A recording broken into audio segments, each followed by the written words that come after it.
An lína níos tá Cormac McCashin an Foras Pátrúnachta.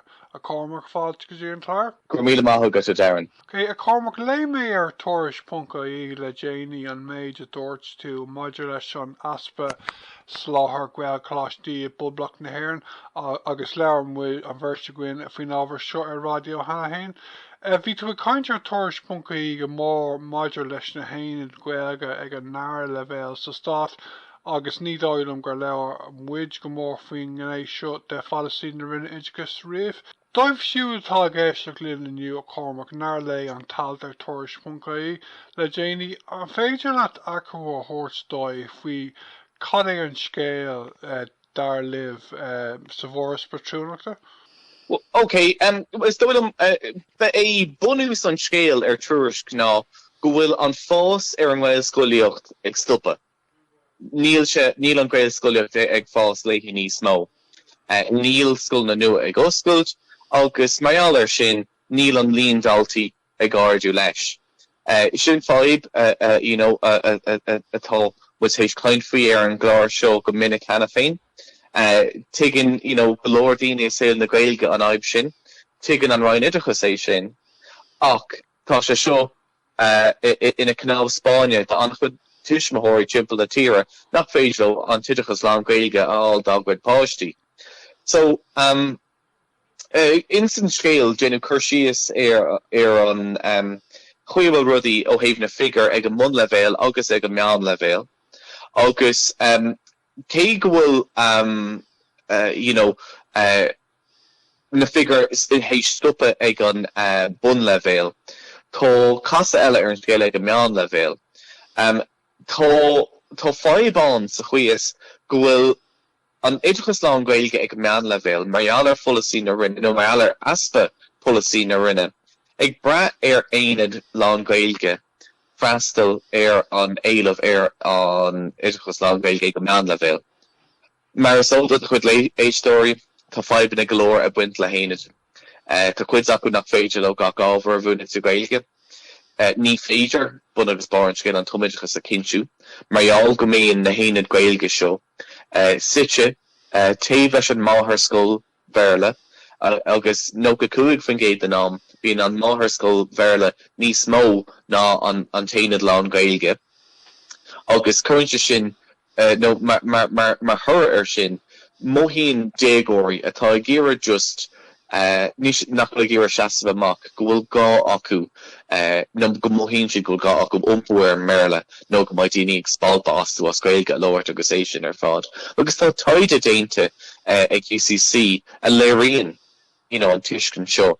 Ní is cinál mas féidir chuirsíos íana mar seo. An rud a bhíonn sa gceist leis an aonad is sin an Ford Fiesta. An rud a bhíonn sa gceist leis an Gaelcholáistí sin an Fhorais. Tá sagan ghfuil Gaelcholáistí na tíre seo ar cuid na meánscoil na is fearrta agan sa tíre seo. Ní léon Gaelcholáiste bunathe ag an Foras Pátrúnachta ó bhí fiche sa ceithre a gán. Cé bhfuil an éileamh orthu, agus cé bhfuil mu tééis roinntá bunscoil a lán Gaeilge a bhunú, agus cé bhfuil an déanra go ndaltaí ag an mbun leibhéal lán Gaeilge héis fás le bénta fada go dtí an ráta a béirde a bhí an a riamh. Níl an freastal céine ag tarla ag an meán leibhéal. Níl siad de polasaí ag an roinne Darren an Oideachas lán Gaeilge cinntiú de aon duine. Agus sin fáib. Agus nuair tá an Roinn Oideachais suna sásta an rud is luach ar fáil se sin aonad ag an meán leibhéal. Níl siad fiú ag déanamh gníomh mar roinn iad féin. Agus sin maiall go bhfuil gur féidir le meánscoil ar bith, meánscoil bhean bhéarla ar bith, dul agus aonad a bhunú amór. Níl aon os caighdeán, níl an rud is luach tastal chun aonad a bhunú, agus níl aon riachtanis orthu, ní lé ó thaobh caighdeán ná conas gur córamad a ré, nó aonad an cinál sin, glanann an Roinn Oideachais ag cuid lábha an scéal ar fad, agus tá sé sin anna trúbhéalach. Ok, agus dógur Joe McCune ar a bhí sé in ára oideachas os chun bliain go le ó hen go bhfuil sé níos sin a spruc ifigúil ag an Roinn Oideachas líon na náltaí ag freasta ar Gaelscoil na tíre a gúbal ribh fitas a trocha agus leabhar an bhairt go in a rádió faoi seo. Táiste go má hin le go raibh ultáilcán na gcuin agus gan éras pandéim COVID in nídéag ach ag tagart ar na Gaelcholáistí éan sin an bhfuil sibh san áras ar réon ólas maidir le dul chun cín na sprucha seo? Thomas ar an ólas mar eile easpa dul chun cín an spruc sin a dearan. Níl éonrad déanta acu. Níl tús curtha leis an polasaí den Oideachais lá Gaeilge go fóil, cé go raibh caintear sin, rih an ráte sin ó Joe McHugh fiú a bháin. Agus is féidir an láh a híine agus COVID úsáid ríis a ríis eile ach héis blin go le agus an tam a táisleí rih sin. Tá tam do bhlínta caite agus níl iridis an céad físa dul chun cín sin tosaí acu. Go dtí go legan an Roinn Oideachais si is spróc nó go dtí go mbeidh reachtaíocht rite a leagí sias, dúgus ar an Roinn Oideachais fáil ar an Oideachais lá Gaeilge a cínsú. Ní hiocí fios ar sin. Cé gur soundbite an a dearfach a bhí an ó Joe McHugh, ní ara Rialtas é níos mó, agus ní léonrad nó ní léon gníomh déanta ag an ara fólaí a thuireach le fistún go siise a ggóil aonrad dhéana module sin ach an irid. Agus is ábhar mór burtha é sin dún. Tá mu a gimpí ar an Roinn Oideachais tús a chuir leis an próisis a hócaí cúpla bliain an polasaí den Oideachais lá Gaeilge a thosú. Mar chuid go sin baim is a ggéar ar thús spriocanna leige amach go náisiúnta ó thaobh an fás ar an réil scoiliocht ag an mud levéil agus ag an meán levéil. Agus baim is a ggéar go mbeidh tréimhse ama luaite leis na spriocanna sin a bhaintteach. Ní is ggéar just go mbeidh rud éigean anna ginearálta luaite an sin. Baim is agsúla rud éigean a bhog níos leithne no níos a bhog sunraí níos móbaint leis ná mar hapla an sprocatá ag an Rialtas go bhain faoi líon áirithe scoil na ilcreidmhacha amach faoi fiche trocha tá muide ag ggéire go bhain faoid sunraí sunracha amach faoi blianta ar le thart fada. Ok, táiste gom bhfuil éanaad Gaeilge nach lom cláis na tulcan agus táthraigh tú go méid ar agus éana bheith ina Gaelcholáistí sa gear blianta tá amach rón agus anmh an óir ceapan sé tharlíonn sé maidir leis na héana Gaeilge.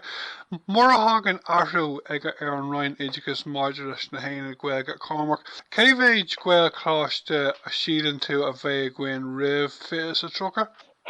It's tá sé anjackar an ceis a ragart mar bhfuil annach chud rudí agsúla suas san air. Tá an tuiscin ceart agat maidir leis an éanaid sin a luigh tú. Is beag éanaid ar fad.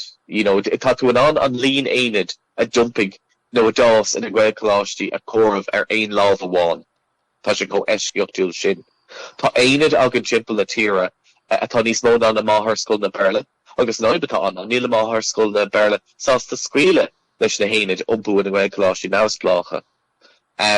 Agus, tá rudí eile suas san éir násplácha ar méid sin ar nós cé a bhaid in na ara Oideachais, céanúir a thosóí an próisis don polasaí den Oideachais lá Gaeilge, cad a bhaid san ámh is a próisis sin agus é sin ar fad.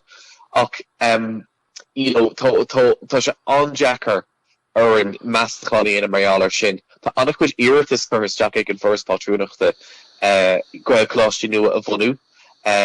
Just go muid na cín dearnacha sin am lá clia in fés a cecardéag.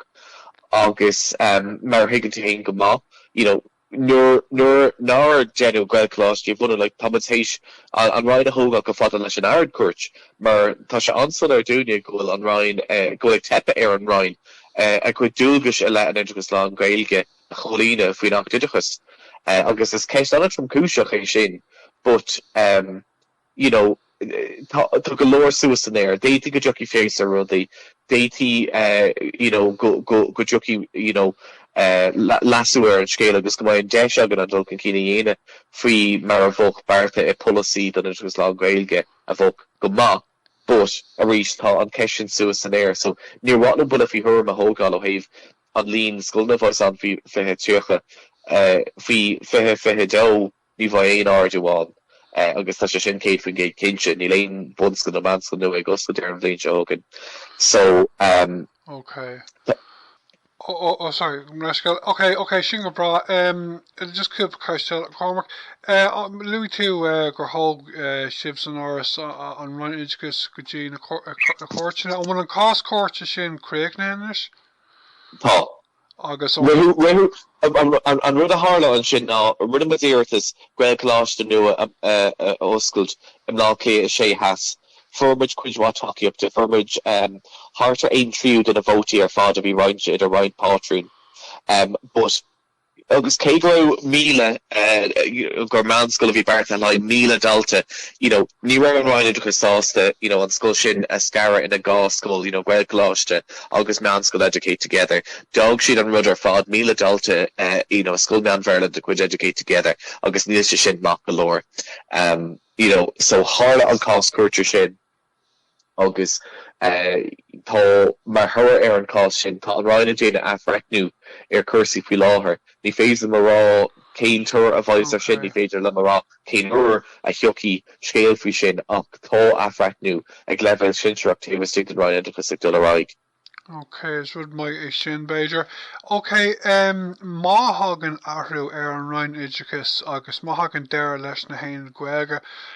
An sílan tú go mé líon suntasach Gaelcholáistí nua sa bhreis na bliain atá marrán? Well, le best léir, ní héit gohfuil iartas agin an Roinn Oideachais gacha le aine atá anna rúna. Más rud é gohfuil tú ag cuid amán den tír agus nachhfuilach, líon beag ndaltaí ag freastal ar Gaelscoil bháin nó gá Gaelscoil. Ní bhóg a bhóg an imhreachaí an sin ag an meán le bhéil Gaelcholáistí bhunú. Agus tá muid réalaíoch agus oscailte agus macánta faoi sin. Agus beidir go mbeadh roa an, go Oideachais lá an Gaeilge, in aine de chur fáil, agus má ritar an tainad go hála bhá, agus tá mach dós imachta caidánacha leige amach dóibh faoin caidán, agus bhí conas ré agus na ceisní ar fád freigartha ar na fáimna bhín na hainad go cuitínta. Bhóg siad amháin ní sár ná gan éon raibh go Oideachais lá an Gaeilge a bheith ar fáil. But ní léon próséis leige amach inis. The moch tusa an tainad a luú tú an sin am lá ag chuideag a dearan. The moch an tainad sin a géar umpú in a Gaelcholáistí mór. Conna sa dhéanaan siad é sin. Ní léon próséis an, ní léon cápéis, ní léon ceirclan, ní léon rud a leige amach conas a dhéanaan siad é sin. Agus má hagann se sin an mai arthú fálacht ar an siomh céine, an mai ifar an náusplach acu, an mai arthú príomhide a cheappa, an mai arthú Pátrún nua all don Gaelcholáistí nua. Tá an iiri sin ceisní a hagann a níos maiallar sin. Agus i bhíranna, cuitina éanad a dumpigin in Gaelcholáistí. Tharla sé, ní mé gé rá trí himpiist, ach trí cún si Harbheith eisceach tú le hála siad, agus sampla bháin sin ná ag Kilkennig, an chláiste pobl an sin. Is cuioin an leir le catní an príomhide ar an Gaelcholáistí mar atá inis, agus bíonn siad an chuirthe rudí amach. Is nach mór trí cheans go hála sí gur buí Gaelcholáistí as an éanaid sin. Ní hé go raibh beartar ar brithe á dhéanamh ag an Pátrún Scoileanna ag an Roinn Oideachais ná drám eile den gcineál sin. Agus ní féidir brat ar sin, ní héon bailach é sin an Oideachais lá Gaeilge a cinntiú. Agus tá gá an a leige amach céir a éanaad an. San bhíú a thuirt. Tá gá leige amach céine takeíochtaí a chuir an Roinn Oideachais ar fáildóibh. Tá gá leige amach céine critéir tá ag teastal chun go na bóí an tainad ina Gaelcholáistí náusplach. Agus tá gá an próséis a bhaid a gceist chun an taistir sin a dhéanamh a leige amach freisin. Ní léon céad an rudaí sin an faoi láthair, tá sé fágach suas san air, agus go dtí go mbeidh leasú ar an scéal, feicimid samplaí de chláistí lú, a chláiste lu ag tarlú a rís is a rís eile, agus tá bhd níos mó sin tiltte ag na ndaltaí. An bhfuil mé ceart chun rá go bhfuil le bliain ó gá an nuas polasaí nua i bhaim maidir leis an Roinn Oideachais ag an mún le bheith. Ó thaobh nóir mátá líon áirithe, mátá scoil nua le hoscailt agus fiú mún le bhain a Pátrúnachta Gaeilge é go osclófar Gael scoil nua ar aonos. Kinse, so Marial cuid den aftasíocht de bhír siúlagad leis an Aaron McHugh. Dafrig sin a rialacha ag an mun levéil méid óirithe. So bhí mas I fáil har bheith Jack ar fhreastalaíonn ar an mionnach a bhí gur idirchas lá Gaeilge insta cantar agsúla timpplatíir a bhí ag fáil bunscoil na nua. Hála sé Marial ar an bachtasíocht sin gur lasach sé cuid an rialacha. So a chuoba sin agamach inis ná, mátá cantar sa tír ag fáil bunscoil nua, agus nach bud aon cén gona bunscoil a ní ratha ina Gaelscoil ba an scoil nua go thuhibrioch ina Gaelscoil. So im lína mar hampla tá ceithre bunscoil nua ag oscailt, idir ligam lá lia. Bhí trí cantar as an ceithre cantar sin nach raibh aon Gaelscoil, so sin teach sagart, lá lia cethair agus lá lia a trídéag. So ní aon Gaelscoil elas na cantar sin. Agus tuisc nach raibh aon Gaelscoil an sin. Bhí an cinethoice rithús an Foras Pátrúnachta go mbóg an scoil ina Gaelscoil. So ba an trí scoil sin ag oscailt a mí meán fór a bhuiachas leis an ahrú seo thóg an Cormac McCashin Jack. Agus ba an trí scoil sin ag oscailt faoi Pátrúnachta an Foras Pátrúnachta agus sin scéal dearfach. An ceathrú scoil atá ag oscailt a mí meán fór, ba sé sin ag oscailt a chuil na Scoileanna im lá lia has. Bhí sé de rogha ag an pobal an sin, dul leis an mórán nó leis an Gaeilge agus an rogha ag Pátrúnachta. Agus a rís eile cosú leis an bhíon ribh sin, roinnig an pobal bunscoil meán bhéarla le educate together. So léironn sé sin an difra a dhéanans achrathe mar seo. Tá an cantar sin mar a tharlaíonn sé, tá an cantar sin chuil na Scoileanna ag fáil trí bunscoil nua, agus sin an rial eile a lasig sé. Nuair a bhí níos mó ná scoil amháin nua le hoscailt.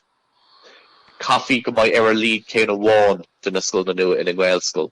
So cé gur bhuaigh educate together an céim dá comórtas, a nuair a bhois Gaelscoil nua ag oscailt sa cantar sin in 2023, ba si go thuhibrioch ina Gaelscoil agus tá ag súil leis agus an mhaíach go mbeidh si ina Gaelscoil nua de chuid an Foras Pátrúnachta.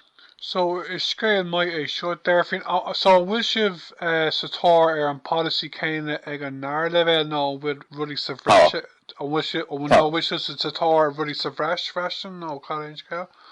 Tá sé an Jack ar a bhíú nó tuiscinnte áil faoi céim fá ar cinse na rialachaí a lasú ag an mun levéil agus gan aon lasú dhéanamh ag na rialachaí ag an meán levéil.